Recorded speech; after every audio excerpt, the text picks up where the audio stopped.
السلام عليكم. كلشي كيعرف منين كيبدا الخريف كيبداو المشاكل ديال الحساسيه والزكام والانفلونزا، خصوصا عند وليداتنا الصغار. داكشي علاش غنتكلموا اليوم على واحد المضاد الحيوي الطبيعي خطير بزاف وفعال اللي كيعالج وكيحمي وكيعزز المناعه ديال الجسم ديالنا وديال وليداتنا. بلا ما نطول عليكم، هذا المضاد الحيوي هو الثومه. كلشي كيعرف الفوائد ديالها في علاج التعفنات والالتهابات، علاج الفطريات، وكيخفض حتى الطونسيون اللي عنده الضغط مرتفع. راه عارف بان كياخذ الثومه كتهبط له الضغط. داكشي علاش خصنا ما نستغناوش عليها في الاستعمال ديالنا اليومي ونستهلكوها بشكل كبير في الاطباق ديالنا. غنوريكم اليوم واحد الوصفه زوينه اللي انا شخصيا ما كنستغناش عليها، خصوصا انا عندي بنتي مريضه بالحساسيه وعندها ضيق التنفس وما منفعش معها منفع معها حتى شي دواء ديال الصيدليات. ديتها متبعه عند بزاف ديتها عند الطبيب وتبعت ليها وكنشري لها الدواء، غير كتسالي الوصفه ديال شهرين اولا 3 شهور كترجع لنفس الحاله ديالها. ولكن منين استعملت هذه الوصفه هذه لقيت نتيجه زوينه بزاف، وهذا ارتحت بزاف ملي كتستعملها. كنحس بان التنفس ديالها مزيان، وخاصه ملي كيضربها البرد الحمد لله دغيا كتعافى، يعني ما كطولش مده باش كتبقى مريضه. شنو نقول لكم، المهم ارتحيت من الدويات بواحد الطريقه كبيره، على الاقل بعدا ملي كيضربها البرد اولا كتجيها الكحبه ولا كيجيوها الحلاقم. هذه الوصفه فيها زيت العود او زيت الزيتون، وما تكونش مالحه، من الافضل ما تكونش مالحه، وفيها الثومه. شنو نقول لكم، كناخذوا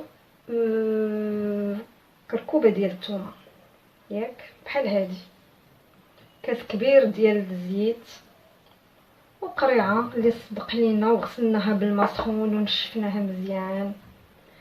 الطريقه سهله وجربوها، ما غاديش تستغناو عليها، وخاصها تكون عندكم ديما في الدار، وحتى كاع واخا تسالي ما تجي توصلوا النص ديال القرعه حتى تكونوا وجدتوا وحده اخرى.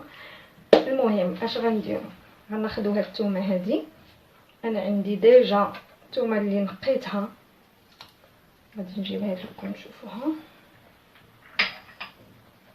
ها هي الثومه منقيه، كنشدها كنتقبها غير واحد شويه، نتقبهم كاملين. هانتوما اللي تقبتها غنلوحها في القرعه، تقبها بحال بهذا الشكل. قرعه ناشفه، خاصها تكون ناشفه ما فيهاش نقطه ديال الماء.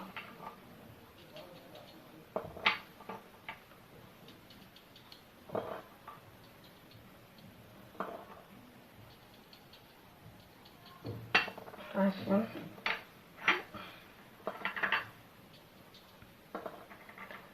كنستمر حتى كنكمل الثومه ديالنا كامله.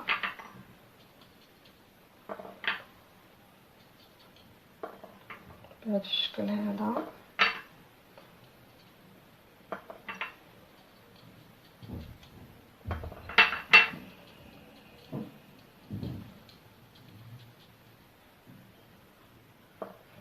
وكنأكد قرعه ديال الدجاج، عافاكم ما ديروهاش ديال البلاستيك، عارفين بان البلاستيك يطلق المواد السامه واللي ما تصلحش لينا اننا نديرو فيها بحال هاد المكونات ولا نرقدوا فيها شي حاجه. قرعه ديال الدجاج تكون نقيه وناشفه، تكون مغسوله مزيان بالماء سخون. من بعد ما درنا الثومه ديالنا هي في القرعه كما كتشوفوا، غنخوي عليها داك الكاس الزيت. انا درت هاد الكميه قليله حتى تقرب تسالي ليا، ونعاود ان شاء الله نصاوب وحده اخرى. بالنسبه اللي بغى يدير اكثر من هذا القياس هذا، راه ممكن ديروا اطرو واحد ديال الزيت، يطرو كدار فيه 100 غرام ديال الثومه حمراء، الثومه الحمراء. وي غادي نشدو عفوا غادي نشدو الكاس ديال الزيت غنخويوه. انا درت غير هذا القياس بركه عليا، حيت اصلا عندي واحد القرعه اخرى اللي شحال هذه صوبتها وكنعطيها لبنتي مره. داكشي علاش انا بغيت غير نوريكم الطريقه. داكشي علاش درت غير هاد الكميه البسيطه اللي غنسد عليها مزيان، نسدو عليها مزيان مزيان ونحطوها فشي بلاصه مديال الماء. ما نديروهاش في الثلاجه، غير فشي بلاصه مديال الماء ونخليوها. هذا هو الشكل ديالها. شوف ها هي غادي نسد عليها، ما غادي نخليها فشي بلاصه مديال الماء حتى دوز 2 سيمانات على الاقل او اكثر. انا كنخليها شهر، من بعد كنحيد هذيك الثومه اللي فيها وما ترميوهاش. ممكن تستعملوا هذيك الثومه اللي حيدتو طيبوا بها، راه غتكون باقا مزيانه، يعني راه ما كتخسر شيء. استعملوها وجربوا هذه الوصفه، راه غتعجبكم بزاف والله. يشافي الجميع يا ربي، تشافي وليداتنا وتبعد علينا هذا الوباء يا ربي، وتنزل العفو من عندك. بالنسبه بغيت نقول لكم واحد النصيحه واحده اخرى في اطار الثومه. بغيت نقول لكم عندي واحد الوصفه اللي زوينه كنديرها حتى هي، هذه الشرب.